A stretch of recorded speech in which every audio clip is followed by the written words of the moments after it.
tonight is one of your... It's supposed to be a live feed break-in. This is a very risky event. It's a high security area because people have been known to get hurt in this place. But the story of this insane doctor that used to torture his patients back when Portland was first being put together. Okay. Portland was founded in 1885. Yep. Named on a coin flip. Yep. And the people who came in were a very strange mix of people. Keep Portland Weird started back then. It was nothing but... It was the end of the Oregon Trail. Yeah, it was nothing but saloons and gold miners. I know what the places at the end of the road look like. I'm from one. This place also, however, was gifted with where they had a quote-unquote doctor, which was actually a cabinet builder who had a nice saw. They also had a real doctor who had an interesting staff and hosted what he called retreats. 1880s, yeah. The retreats were split between the East Wing and the West Wing of this massive complex, this disturbing Gothic castle of a build from the 1800s. I've seen photos of these places. Yeah. They're favorite spots for the urban explorers, which is why they're under heavy guard. The patients were either individuals who were sent here because of mysterious events that happened in the mines, or rich people who volunteered to go to get away. Most of these rich people would report about amazing new techniques of mental and physical health, such as enemas that can last 5 hours. Yep. Late Victorian medicine. A good number of rich people did not leave. They would waste away and they would die. A very strange wasting disease that could not be cured. Could not be identified. It wasn't syphilis. These people weren't dying of consumption. Yeah. But they did seem to just grow weaker and weaker on a nightly basis. Eventually, there was a massive fire. Took out a good chunk of this place, and no one really able to figure out what happened. It could have been the boiler room. It could have been a dropped candle or a dropped kerosene lamp. But the place was probably lit with gas lamps, so it could have been virtually anything. Exactly. So. Now, going into this asylum, the Portland Asylum and Retreat has been on the docket for your channel for months. People have been asking for it for ages. Some deals had to be made to get through here, to get past park rangers into the woods to be able to get here. Yep. You've wasted a good amount of money and a good amount of time planning this event. And unfortunately, your partner in crime is unable to attend. You're alone in probably the creepiest place you've ever been, and you've been in some pretty damn creepy places. Glad I'm live streaming this, guys, because if something goes wrong, at least you know where I am. I don't want the cops called unless I'm like physically hurt. Thanks, guys. Now, Pete himself actually outdid himself on this one. You are on an invite-only channel for your Patreons. That this will be released in maybe 2 or 3 weeks on the regular channel, but you're getting... Yeah, this is the exclusive viewing. Yeah. So. Your phone is just dinging repeatedly with comments of what's going on right now about how creepy this place is. I'm not really sure you'll have time to really look around. But that cheap little EMF readers going off the chart here. You guys know what these readings mean. We're in for an interesting night. You're not near any power lines. Yeah. The only old power lines that are around here have been cut years ago. Mm-hmm. Yeah, we're out in the woods. We're lucky we've got enough data signal to be able to be broadcasting this. Smell in here is pretty damn Mold. bad. That black mold scent that really just kind of bites at the back of your throat. Mm-hmm. Yep, should have brought the face mask. Respirator probably would have been a good idea here. Yeah. But you get into the main lobby. It's such an interesting area because first off, there is no roof on the main lobby. It's completely collapsed in on itself. You're walking on the roof of the building when you walk in. There's a set of doors to your left that lead to the west wing. There's a set of doors to your right that leads to the east wing. The hall that goes directly in front of you, in between two immense staircases that swerve upward. This place doesn't really seem like an asylum of any kind. It seems just like a home of opulence. The idea of this being a retreat for rich people makes more sense than anything else. You know, you can imagine the views from up here when they kept some of the trees trimmed lower in the area, like across the entire valley just about. Yeah. When you busted through the door, a flock of some bird that you couldn't quite identify just fly out the hole in the roof. Yeah. So, what do you do when you get to this? Let's see. Which one wing would tend to be more of the miners, and the other one would tend to be the rich people, or were they all kind of mixed together? The miners were the start. Okay. It definitely was something. There was a huge story about how like people going down in the mines would hear voices. Yeah. And they considered it possibly some type of effect of underground gas and things like that. But yeah, most of the patients were miners, and that would be towards the left if you were going into that area. You know what? I think we're going to start with the right then. Okay. You know, with the more upper class side of things, and see how that was, and then work towards what's probably going to be the dingier, creepier side of things. Okay. So yeah, starting off heading to the right. Okay. You head to the right, and it looks like at some point the doors were actually chained and bolted shut. From this side. Mm-hmm. Does it look like from the lobby. It looks like the actual retreat area, somebody had just chained it up. New chains? Old chains? They look like old chains. They're not quite a block for you. Okay. When you look at the chains, you can see where they were, but like the center of them have completely rusted through, and just they're hanging. They're not blocking anything. Okay.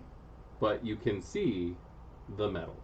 It doesn't look rusted all the way around, but definitely that part in the center does. Chain doors, massive fire. This is definitely sounding more conspiracy thing, because these don't look like they were put out here by the police recently to keep people from exploring. No, these are not the kind of locks that the cops would use. Yeah. We're definitely onto something. Pushing the door open. Okay. Push the door open, and it creaks something awful, and it also gets stuck on so much debris on the other side. I have to put my shoulder into it. When you come in to this main room, which seems more like a lobby in an old hotel,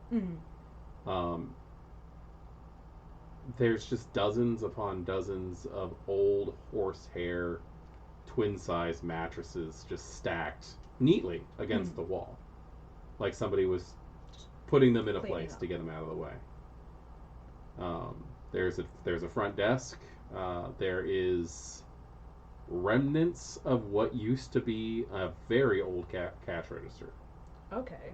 Like, out of the tarnish, you can see just a small amount of like brass catching onto the light that's coming in through the windows from the moon outside, or from your flashlights. Yeah.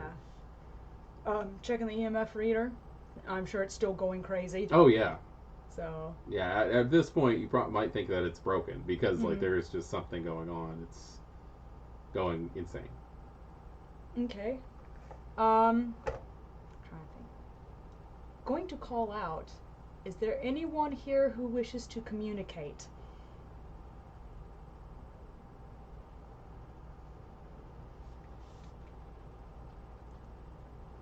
Keep an eye on the EMF reader. Anything else? Normal ghost huntery stuff.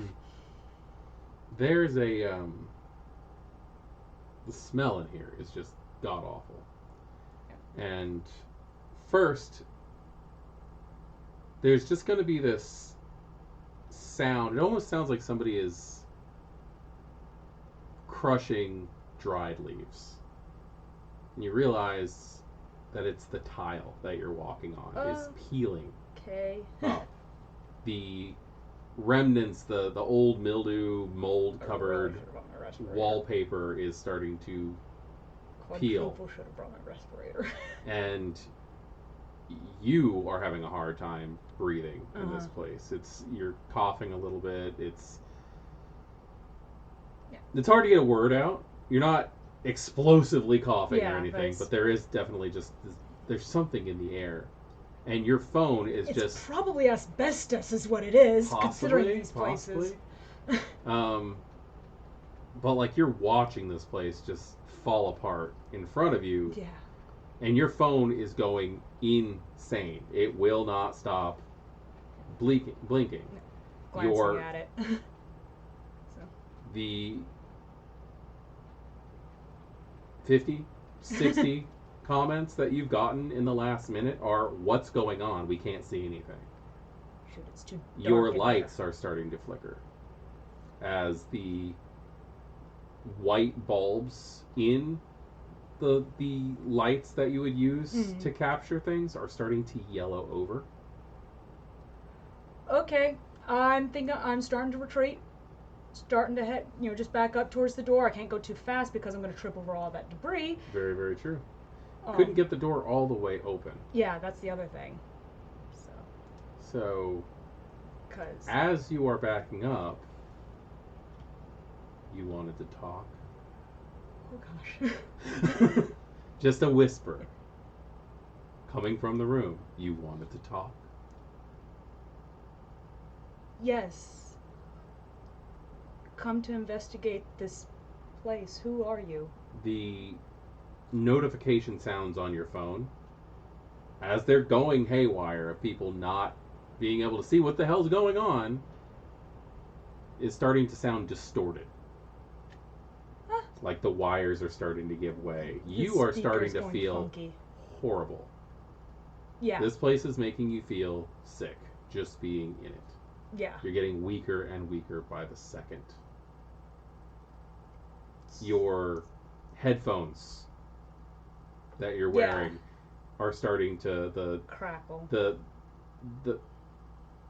The plastic is starting to crack, and it's actually starting to hurt a little bit as it's pressing in on your skin as the plastic gives way. Yeah, I'm still backing slowly towards the door at this stage because I have definitely bit off something. I'm not sure what. You get about 2 steps from the door and hear behind you the door shut. Oh gosh.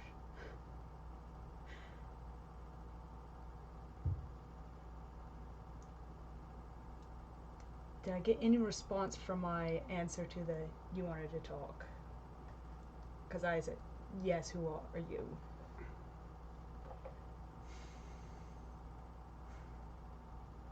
You haven't gotten a reply, but you definitely feel like something has their eyes on you. Something is watching you in this place.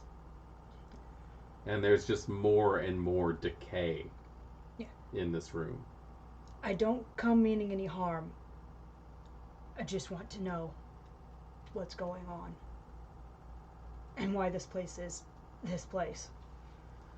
There's a observatory walkway along the edge of this place. It's a ridiculously large building. Yeah.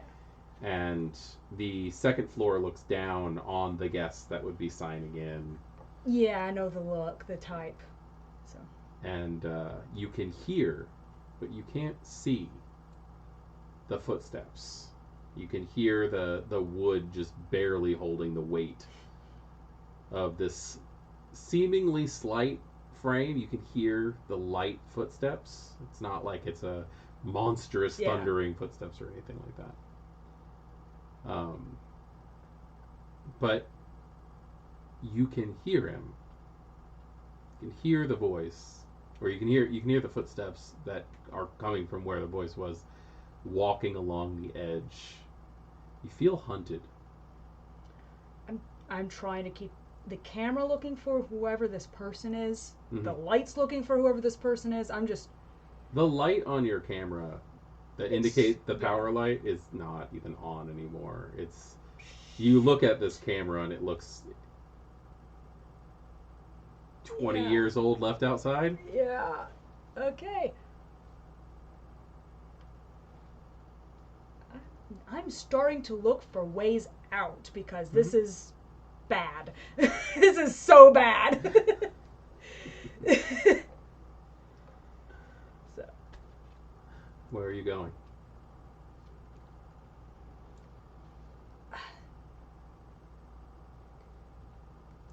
Was looking for somewhere I could breathe a bit better. Breathing is a hindrance.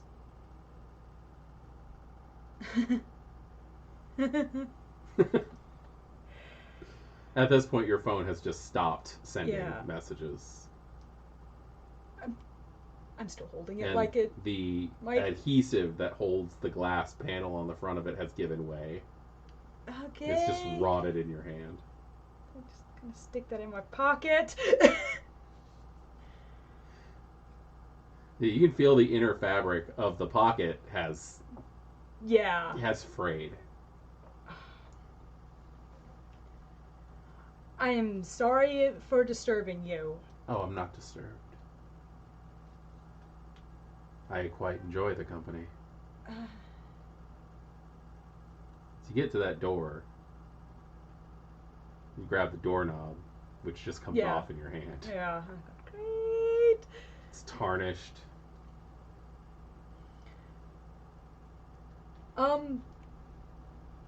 Is there something I can help you with then? Like what? I don't know. Who are you? Why is this place like it is? And can I help? She's still thinking this is a really spooky ghost thing. She has no idea about vampires. I'm going off of ghost movies.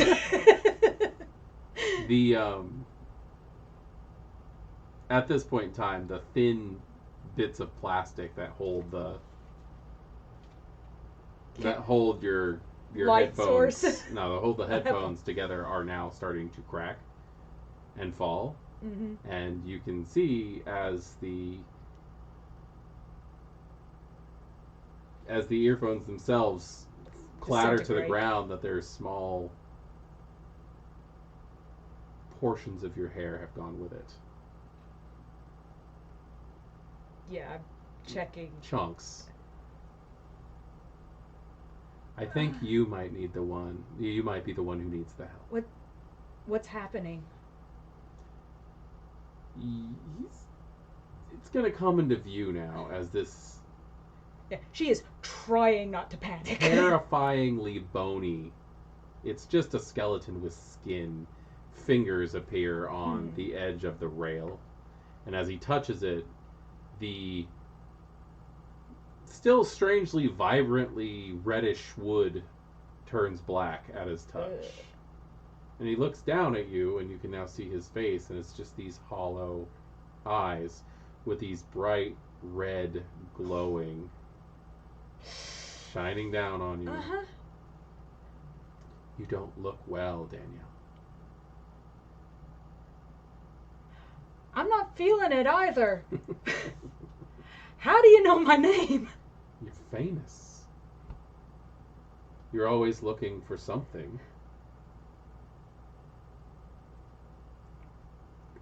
You're not a normal ghost, are you?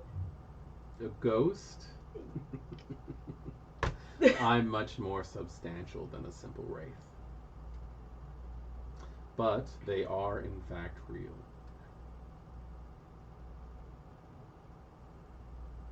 Yeah. Thank you for responding so well to the suggestions of coming here. Thank you for responding to the pamphlets of the tours that I sent to you.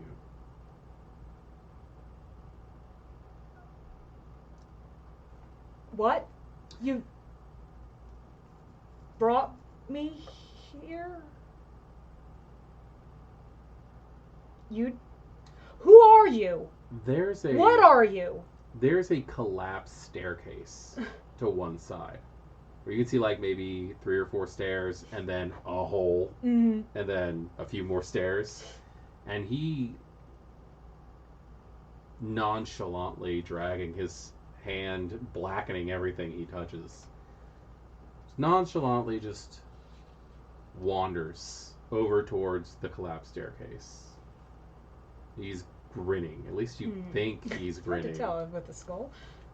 And he starts walking down the stairs. He gets to the point where his foot would just fall and he would collapse probably about 15 feet.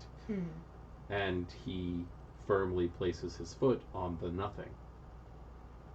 And then he just keeps walking down the stairs that do not exist Backing up. You've gained some enemies. Enemies? You've come way too close to finding things that the people just don't want you to find. I have? Yes, you have.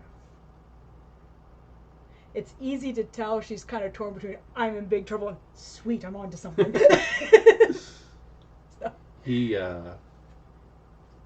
seems lighthearted and amused by not just your reaction to things, but also like, oh look, forceps. You know, he's just picking things up and playing with them. He goes, yes, that investigation of the Shanghai tunnels 3 months ago. You frightened out a nice little nest of sewer rats not minutes before. Nosferatu, sweetheart.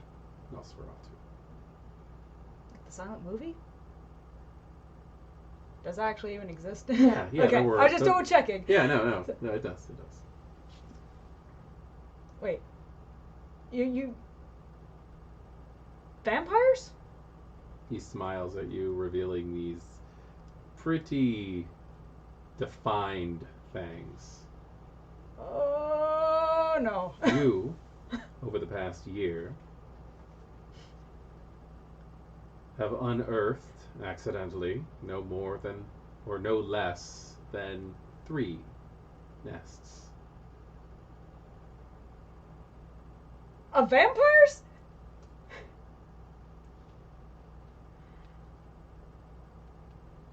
Okay. I'm sorry, I didn't mean to, just... You're getting weaker and weaker as this is happening.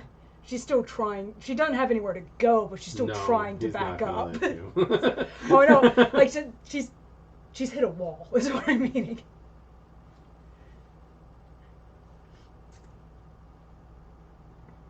The entire hierarchy is worried about you stumbling across something that you shouldn't see.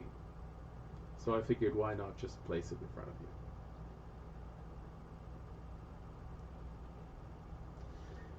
The Ivory Tower wants you dead. I know I ticked off a lot of professors, but I don't see what that means.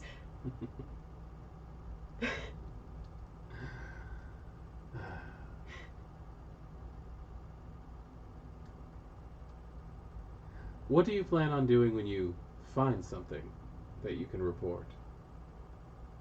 Telling the panicking masses? Let them do what then? I'll report on ghosts, and like half the people already believe in them, and so they won't panic. The other half thinks it's all elaborate fake. Is it fake? No, we never fake it. No? How does it feel now? Does it feel fake? It definitely does not feel fake. What do you want of me? Just stop filming, or what do you want? I don't know. Stopping filming. If you stop filming, that's just going to make people think that you're right. If you disappear, same situation on that one. You got too close, obviously, so fans are gonna come up. You're going to become some type of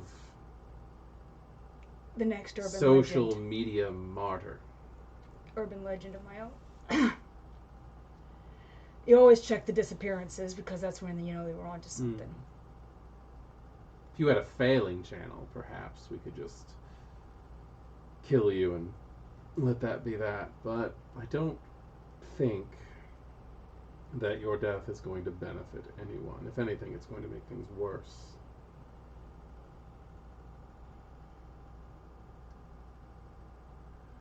So, he's going to reach out towards a chair that's on the other side of the room. And he gestures toward it, and it, horrible sound as it is, screeches across the floor, leaving a trail of shattered tiles. Oh, one of those big heavy ones? Yeah, it's a big old heavy armchair. Yeah. He just sits and crosses his legs, and this is the first time like you've really noticed that not only is he just this desiccated corpse that's talking to you, he also is very well dressed in rather modern clothes. He suit and tie. He looks like a mortician who's taking his job very seriously. He sits and crosses his legs and asks you to tell him about yourself. You seem to know quite a lot already. I know what you post. I've seen all of your videos. Then what is it that you actually want to know? You. Who are you outside of this? Why is the pursuit of death so important to you? Consider this a job interview. Because it's fascinating. It's one of the big unanswered questions. What would you do for the answer?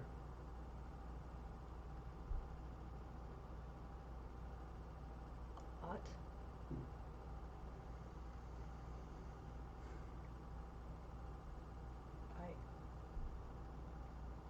I already am on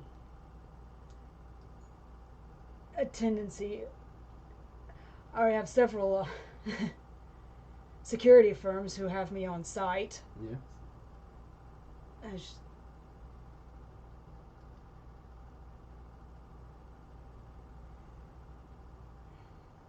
Your teeth are becoming loose.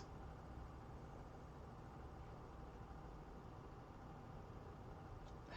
He seems to be just watching you with disconnected fascination, as if you were like a goldfish in a bowl.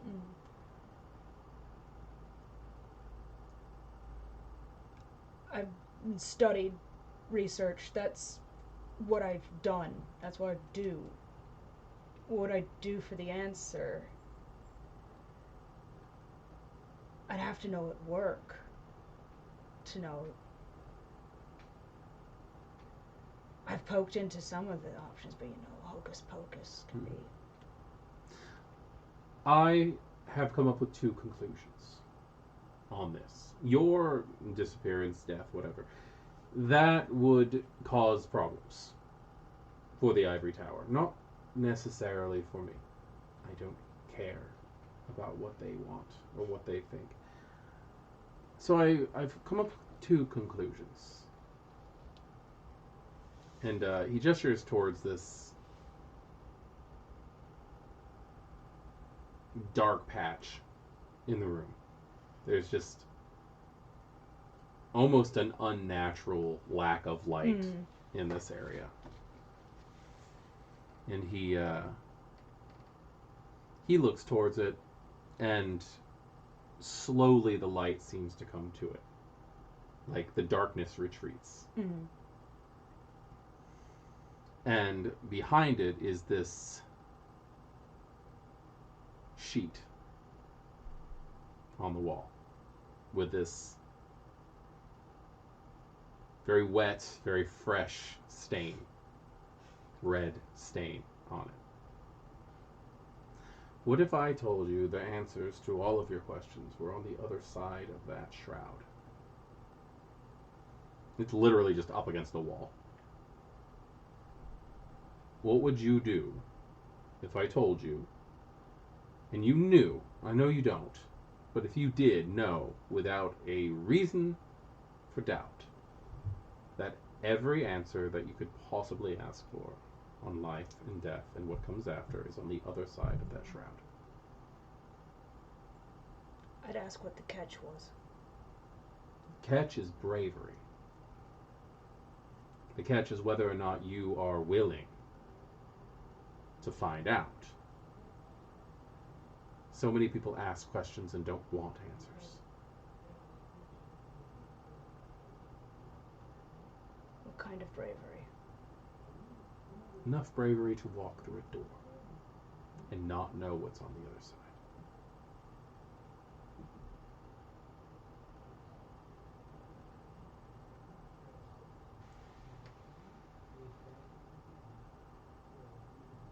I think I could do that. Really. He stands up. At this point, it's unclear whether her being pressed into the corner is for her trying to get away or if because she's about to fall over. No. He's using that. Yeah. Yes. He stands up, and as he walks to the front counter, the check-in counter of this place, he sounds like the last 15 seconds of microwave popcorn. Just all the bones cracking. Yeah. And he picks up a very odd tool that's on the other side of the counter. He picks up this very old but in good condition scythe that is very stained. It's dripping with fresh blood. Can I get a wits and awareness check? I think that totally. Why not? Wits plus awareness. Why not start with what we're probably going to end with, right? It's not that one. One success. One success. Okay. Out of all the debris, you're not going to notice. Out of all the debris, you won't notice. You won't notice the legs of the body sticking out from behind the counter. You don't notice. Yeah.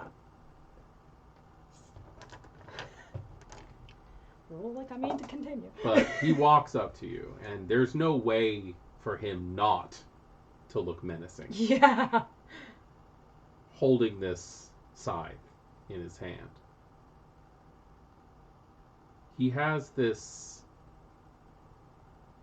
very business-like slicked back black hair as he gets closer and you can see more features. He has a very large-ish bird-like nose, bird-like beak of a nose, and just has this gaunt, sunken-in features about him. And the handle of this blade has like a little metal curly wire that holds it together, and then the blade itself. And he lightly takes it in his incredibly long, bone-thin fingers, and he hands it to you. Hands it over. And she takes it. If you truly want the answers to everything that you've sought,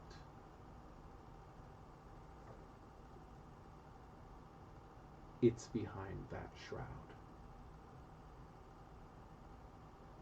And he walks over and sits back down and just watches you. She's gonna examine what she's holding a little more closely. A very sharp, dripping with blood scythe. There's no doubt what's on this.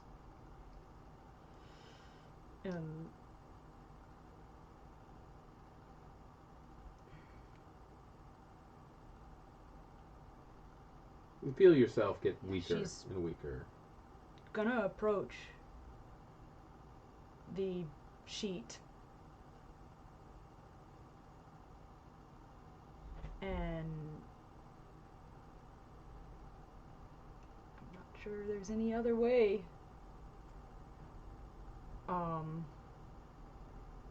Glance at him, glance at the scythe. His eyebrows go up as he's watching. It's literally just a wet with blood sheet over the wall. Nothing more than a painting could be on the other side of this, or maybe some paper tacked up, or somebody spray painted the wall or something, but there's no way anything could fit. She's gonna take a swing, because that's what you do with when you've got a knife and a sheet. And this is a small handheld. Oh, it's more like it's a sickle. Sickle. Sorry. Okay, yeah. I apologize. That makes a little more sense. There's no way you can lift a scythe at this point. Yeah, the scythes are big and heavy. Yeah, no. This is a sickle. This is a small sickle. Okay, so yeah, just hook it and tear. It enters. You start pulling it down, and the moment you do, you start hearing the most ferocious windstorm. That actually causes her to push a little harder. It's difficult for you, just physically. Yeah. You can get it because it's so sharp. But at this point, if it wasn't so sharp, you could actually probably hang on the thing. You're so weak. Yeah. But you slice through it slowly, agonizingly slowly. And you are looking in to almost a mirror copy of the room that you were just in. Except where, although things look old and ratty, all the furniture's where it's supposed to be. There's no horsehair beds lining the wall. Everything seems there. There's also a very strange cloaked figure that's in the middle of a job. You are interrupting this individual who looks up at you in surprise. He's very human features, very kind features, almost angelic. He's releasing this white light out of his body, but he has these dark black wings that look like ribbons of shredded cloth. And he's holding a scythe like you are. But it's not like a mirror image. Yeah. He's also holding a scythe. And he's cutting through some membrane that is surrounding. It looks like there's a person trying to get out of it. Yeah. And he's over by, like I said, this is a mirror image. Mm. He's over by the front counter, the check-in counter. And he just stops. And he looks over at you. Shocked eyes. I probably look just about as surprised. So. And his eyes go black. He doesn't look like he's trying to intimidate. His eyes just go black. They become just vacant. And at first it sounds like a sorrowful moan. But that seems to be coming around you from everywhere. Through the actual rip that you've placed in this sheet, you hear the words, "You don't look well." I don't feel it either. I'll be reaping you next. Oh no. But just as he says that You can feel the bony hand on your back who pushes you in. And he looks at this wraith and says, "No, this one is mine." As soon as you step through the other side, you don't feel the sickness anymore. You feel your strength coming back. Okay. But there's no air here.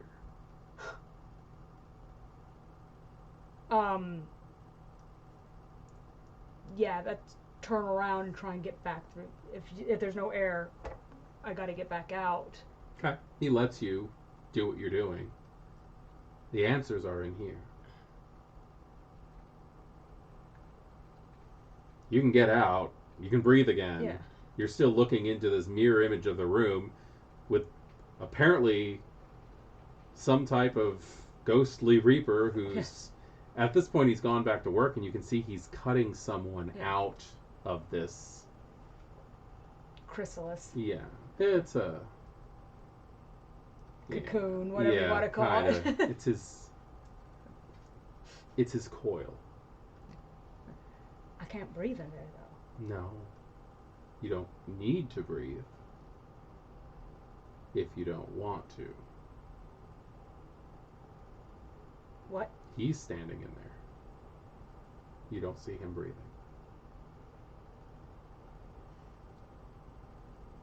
To find answers, you have to give things up.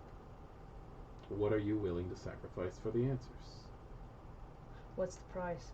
Your life. Thought you said killing me was just going to cause more problems. Ending you would cause more problems.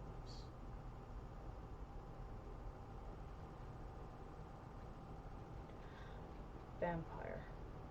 He smiles and his fangs show again. Hecata. We remain.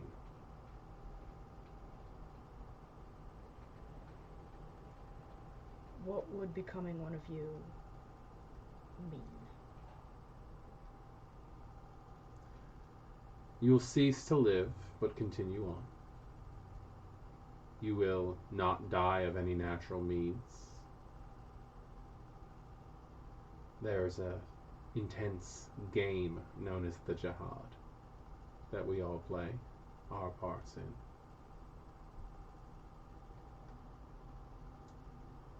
You would have to feed on humans. Well, not necessarily. You could, for a time, feed off animals, or possibly even, he looks massively disgusted even suggesting it, preserved blood. The modern knights do make that easier. It's not living, it's surviving. But you could continue to study with new resources.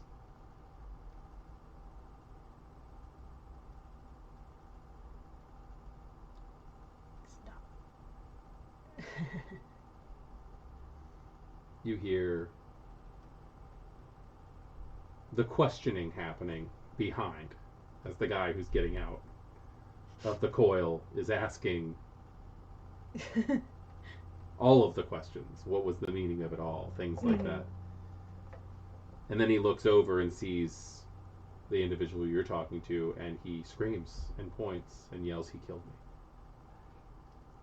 Means to an end.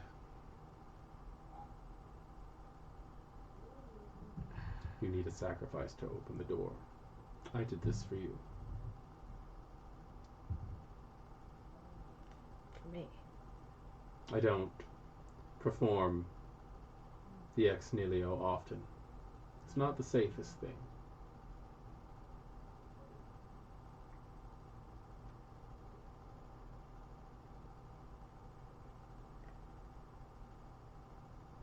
I want to learn. Do you? Could you handle it?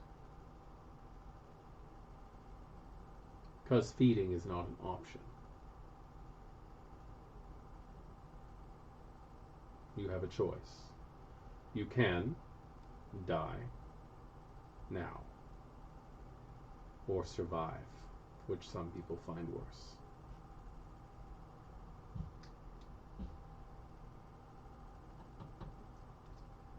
I choose to survive. Good. He steps back through the sheet. He grabs the corner of it and yanks it down, and it's just the wall behind it. I will be happy to teach you what I know.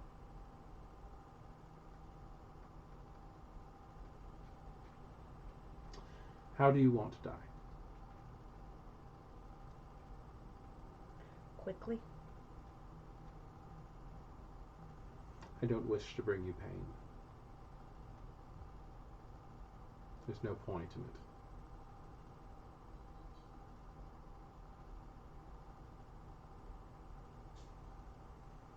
He starts walking, walks back up the stairs, and you are going to instantly start feeling sick again. Yeah. And within 5 minutes, you are going to die.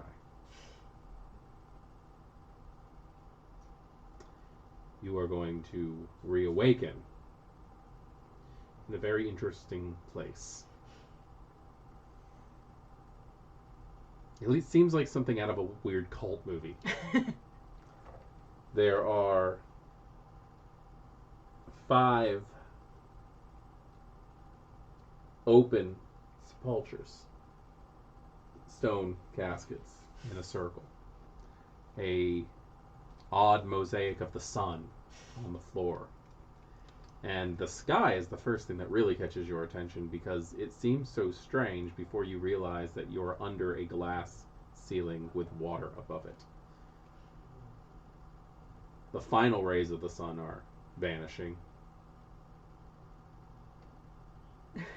And you are waking up in the Mithraeum ritual chamber.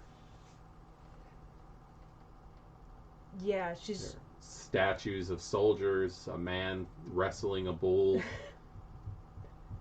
She's kind of sitting up and looking around and trying to get her head back on straight. There are 2 people in the room. There's this well-dressed, bone-thin, bird-nosed man who has brought you into this. And then there's another younger looking man. He's got kind of sandy blonde hair, youthful face, but still kind of pale. He's dressed like out-of-date 1960s youth from the Britain kind of thing. He's got like a nice big jacket on. He's got a scarf around his neck. Yep. Yeah. Yeah, I know the look. And he does have a very prominent, picturing Scottish accent when he speaks. Okay. He goes, "Oh, she's up." I was wondering. Where am I?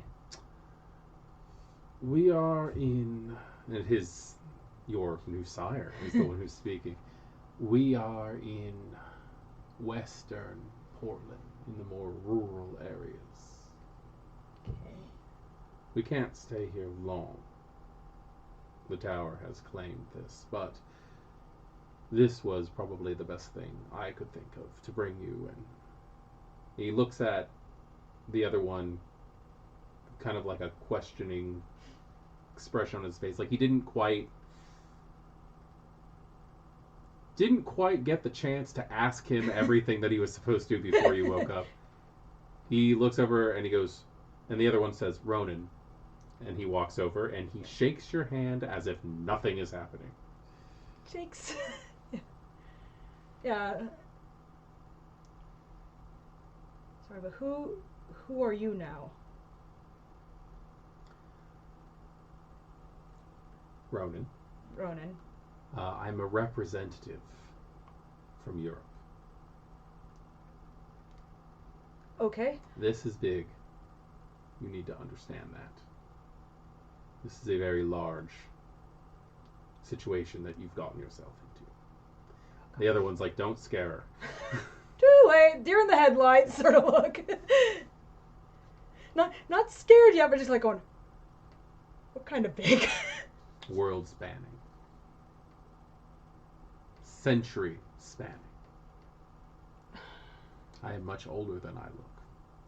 He is much older than he looks. Vampires. You'll get there. Yeah.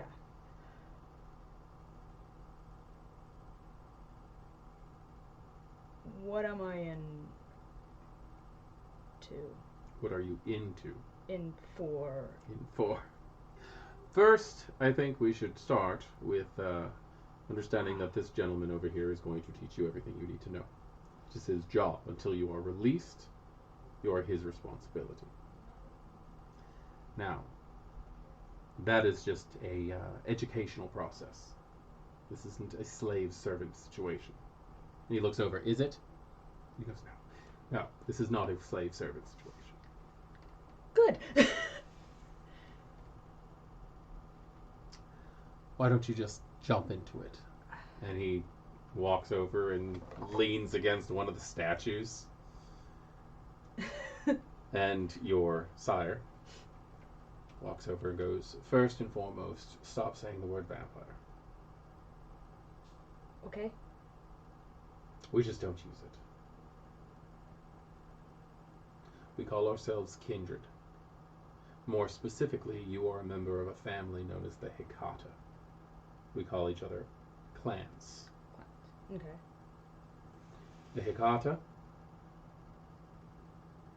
You and the Hecata are cut from the same cloth. We study death. We study how it does not mean the end. And we have a small amount of control over it.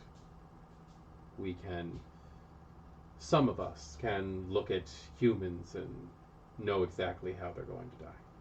When, where, to what effect. Some of us can create an aura of decay, which you've already experienced. Yeah. It was the least painful method I could think of at the time. Appreciated. But we will have much time to discuss all of the different capabilities that you now have. And you are going to be under the Kata's protection. You are going to continue your work, keeping people entertained.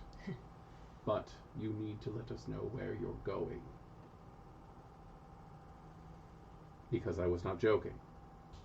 You have unearthed 3 nests of Kindred, of different clans that are not happy about being found. I'd rather not get stung. You have a lot to learn, and we should get started. Yes. Post. And that's where we're stopping. Okay. So, so what did you think of that introduction? That works. And I realized I didn't catch the guy's name. No, I didn't give it. No. No, I didn't give it. I do actually have a person involved in this. I will give you his name once I come up with it. Because I actually completely pulled all of that out of my ass. I didn't have any plans at all. I knew that I wanted to throw you. I knew that I wanted to do this in one of your investigations. Mm. And then I was like, ooh, the asylum. We have never done anything with that. And I do have a good avatar for your sire. Your sire's avatar is going to be the guy who plays Death. I'm about to say, yeah, that's who I was picturing. So amazing. So amazing. Anyway, but yeah, that's that. Awesome. So cool. Anyway, so yeah. Alrighty. I am Voivode Maquette. This is Avalyn, and we have just seen Dan of the Dead's Embrace. Oh, she has no idea what she's gotten herself into. Have a good evening.